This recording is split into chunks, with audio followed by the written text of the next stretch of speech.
Hola, espero que tengan preparada ya su taza de café.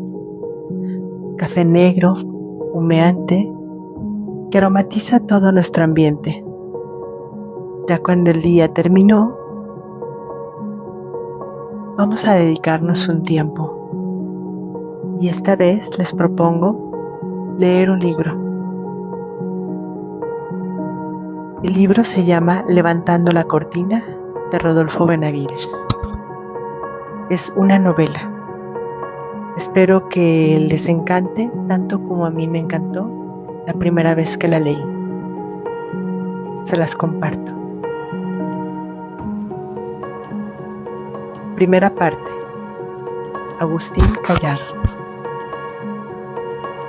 Una vez más, el pueblo de Copán, cerca de la frontera entre Guatemala y México, despertaba aquella madrugada al son de la balancera endiablada, gritos estentóreos y canciones destempladas. ¡Es Agustín!, decía el marido, que asomado por la vidriera lamentaba no andar en la juerga, y cuya esposa rechinaba los dientes a espaldas de él. «Es Agustín», decían maliciosamente las muchachas casaderas, suspirando al hablar. «Es ese borracho indecente», gruñían las viejas mojigatas, metiéndose de nuevo en la cama.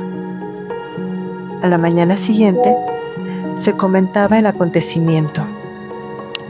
«Ese Agustín Collado ha vuelto a las andadas», decían unos. «No sé de dónde lo viene lo callado, porque arma cada merequetengue», decían otros. En las tabernas se comentaba que Agustín le ganó a Melquiades todas sus propiedades. «¿Cómo fue eso?», preguntaban los curiosos. Y no faltaba quien quisiera dar detalles.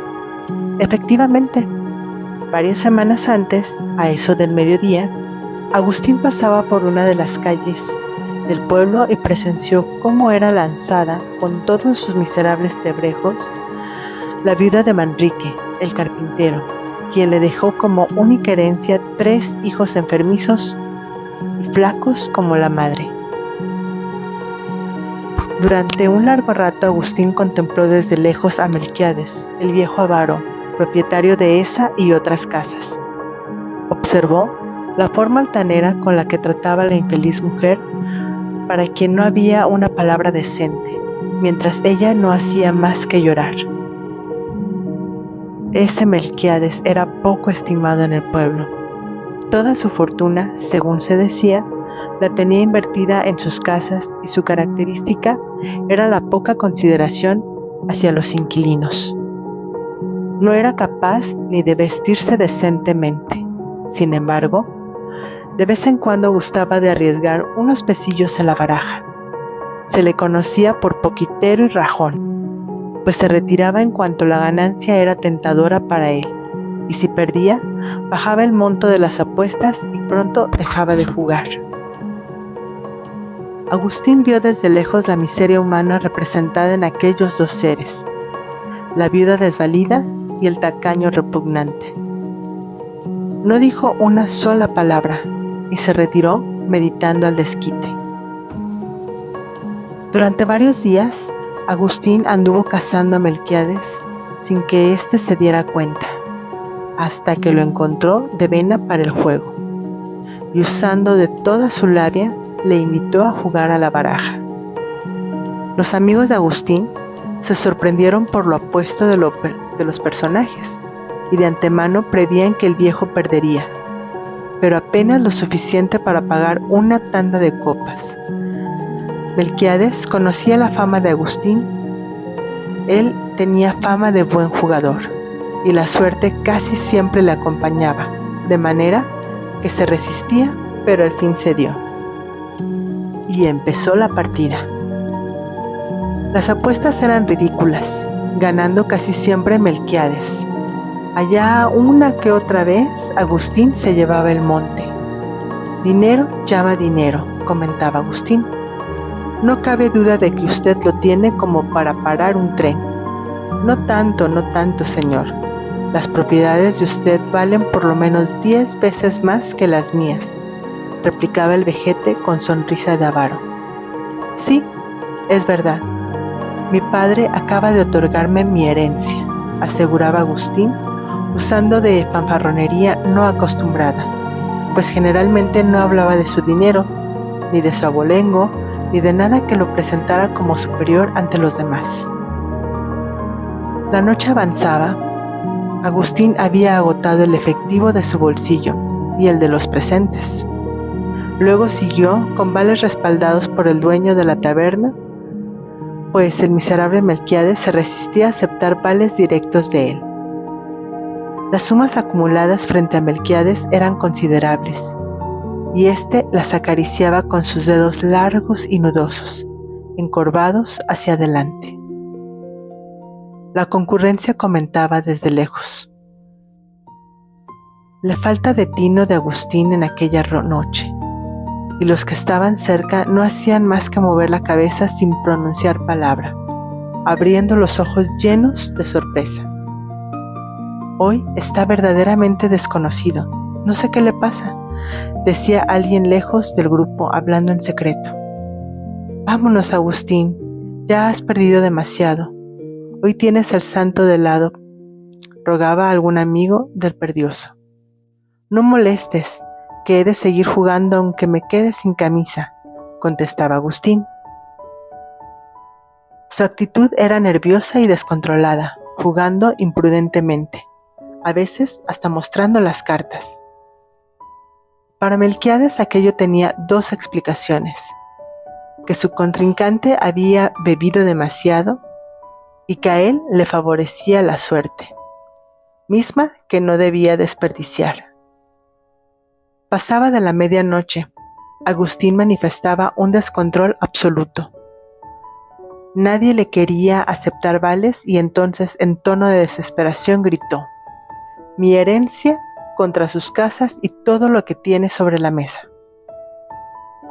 El tono de su voz produjo un estado de tensión nerviosa indescriptible. Las cabezas se apiñaban por encima de la mesa del juego y de los jugadores. El aire era fétido, pesado e irrespirable. Las miradas se cruzaban interrogantes. Melquiades se pasaba la lengua por los labios resecos, miraba con codicia el montón de oro y su mente enloquecía al sentirse ya dueño no solo de esa fortuna, sino de la finca cafetera del Callado. «Anda, anda, juega, que serás muy rico, te bastarán solo unos minutos», decía en su interior el avaro.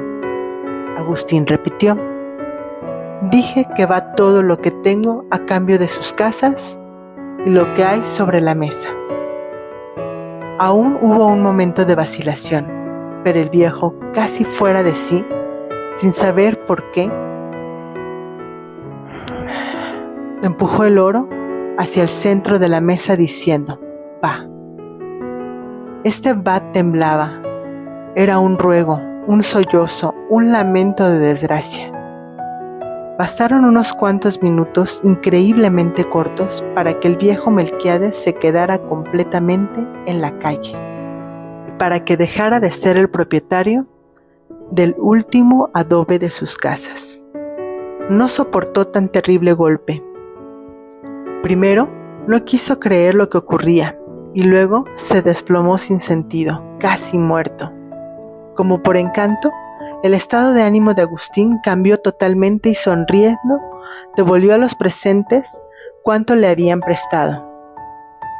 Pidió vino para todos y salió con ellos a recorrer las calles escandalizando. Llegaron a la casa del notario del pueblo. «¿Qué sucede? ¿Por qué me despiertas a estas horas?», gruñó enfadado el profesionista asomándose por una ventana enrejada. «Mire, licenciado», contestó Agustín, «vengo para que me haga favor de arreglar el papeleo de las propiedades de don Melquiades. Ahora son mías y quiero ponerlas a nombres de los inquilinos. A la viuda de Manrique le da usted la casa que antes tenía de donde la echaron, y también la de la esquina, que ahora está vacía». «¿Estoy soñando? No entiendo una palabra de todo este enjuago. ¿Cómo ha llegado usted a ser el dueño de esas fincas?». Después le aclaro lo que guste, licenciado. Pero ahora arregle el asunto como le he dicho, y que sea a primera hora. ¿Dice usted que la casa de la esquina es para la viuda? ¿Y qué va a hacer esa mujer con semejante caserón?, interrumpió el notario. ¿Qué hace usted con el suyo?, preguntó maliciosamente Agustín. No hubo más explicaciones, porque la pandilla de borrachos se retiró cantando, gritando y echando balazos al aire. Esto motivó a que varios vecinos pidieran auxilio de la policía y los escandalosos fueran encarcelados. Pero es el caso en que las primeras horas de la mañana en que se supo lo ocurrido, doble cantidad de vecinos y muy particularmente los inquilinos, nuevos propietarios, invadieron las oficinas de policía exigiendo la inmediata libertad de los detenidos. Ese Agustín Callado se va convirtiendo en una especie de leyenda, comentaba alguien de la taberna. Yo estuve presente en el juego, repuso otro, y estoy seguro de que todos sus aspavientos fueron puras payasadas para engatusar al pobre viejo, que a estas horas se debe de estar muriendo. Hubo jugadas tan torpes que no era ni de un principiante. Luego, ¿cree usted que todo fue premeditado? Absolutamente. Y ahora se dice que desde hace tiempo Agustín tenía entre ojos a Melquiades y que le colmó el plato el día que lanzaron a la viuda. De todas maneras, estuvo en peligro de quedarse en la calle. Imagínase que le hubieran salido malas cosas. ¿Qué habría hecho? Pero lo más probable, y que todavía me admira que no haya ocurrido, es que el viejo no se retirara antes de llegar a ese extremo. Todo eso era probable, pero ya lo conoce usted. Así es Agustín de despreocupado y de payaso. Está muy poco pegado al mundo. El pueblo de Cobán está situado en un terreno accidentado y pedregoso.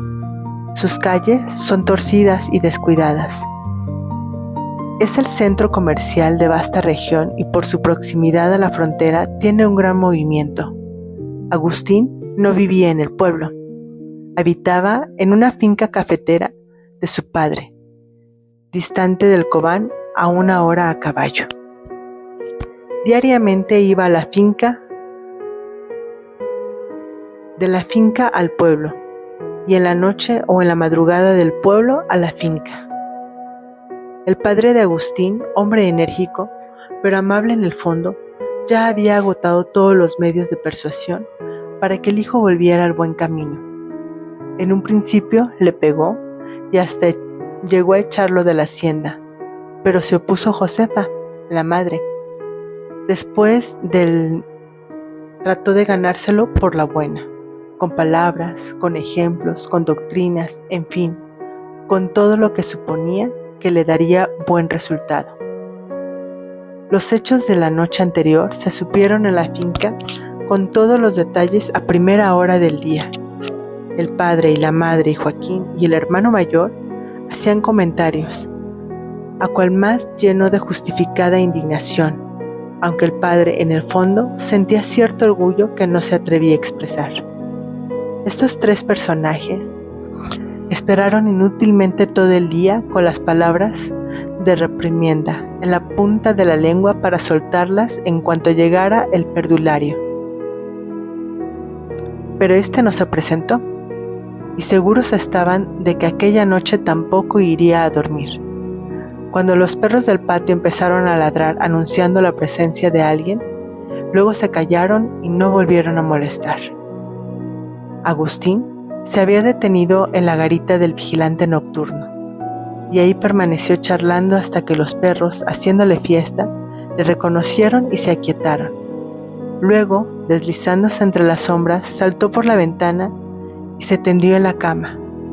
Joaquín oyó ruido y, sospechando, puesto que no era la primera vez que sucedía, fue a la recámara de Agustín y al verlo aparentemente roncando, se puso en jarras y empezó la catilariña.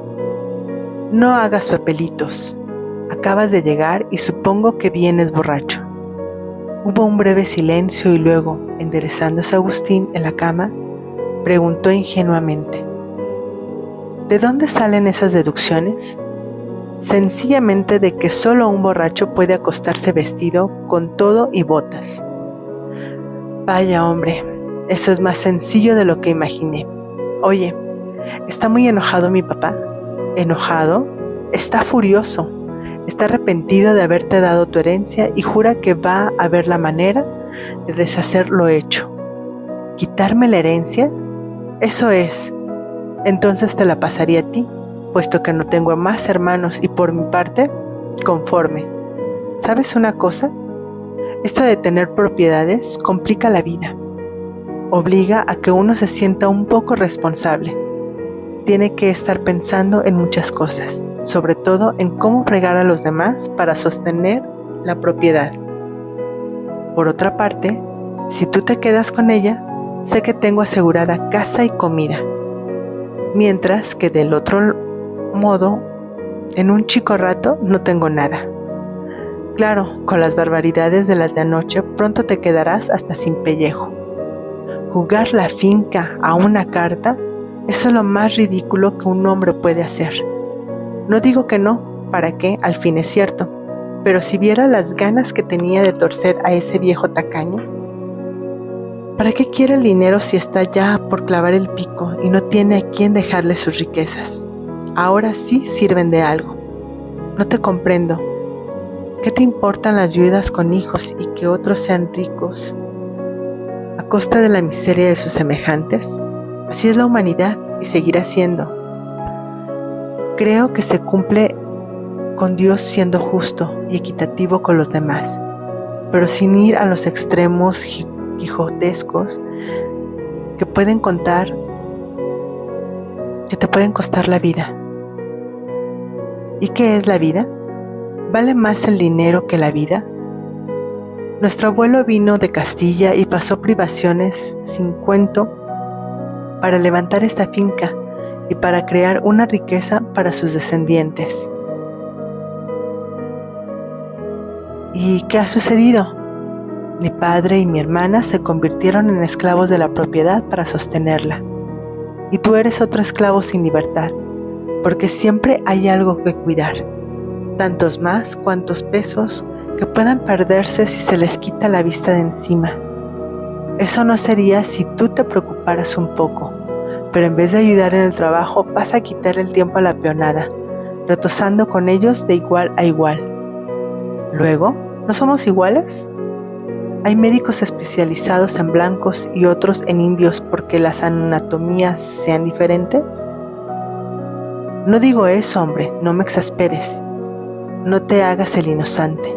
No somos iguales socialmente hablando. Y basta de discusiones tontas. Debes de corregirte. Te estás convirtiendo en la vergüenza de la familia. Debes sentar cabeza. Ay, ya vas a empezar con la cantaleta de mi madre. Que me case, ¿no es eso? Ella tiene razón y no debes discutirla. Nunca he pensado que no tenga razón, se la concedo. Pero es el caso de que no siento ganas de casarme. Estas discusiones eran frecuentísimas. Agustín callaba a su madre a besos y al padre se le escondía y volvía a las andadas.